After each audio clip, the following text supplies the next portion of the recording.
at noon, the company behind the Canvas online learning platform says it struck a deal with the hackers who stole data and disrupted classes.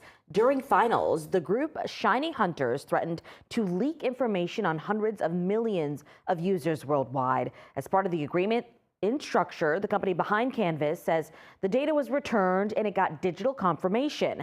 The hackers deleted any copies. The breach appears to involve names, emails, student ID numbers, and messages on Canvas. Canvas is used by several local organizations, including Fulton County Schools, UGA, and Georgia State.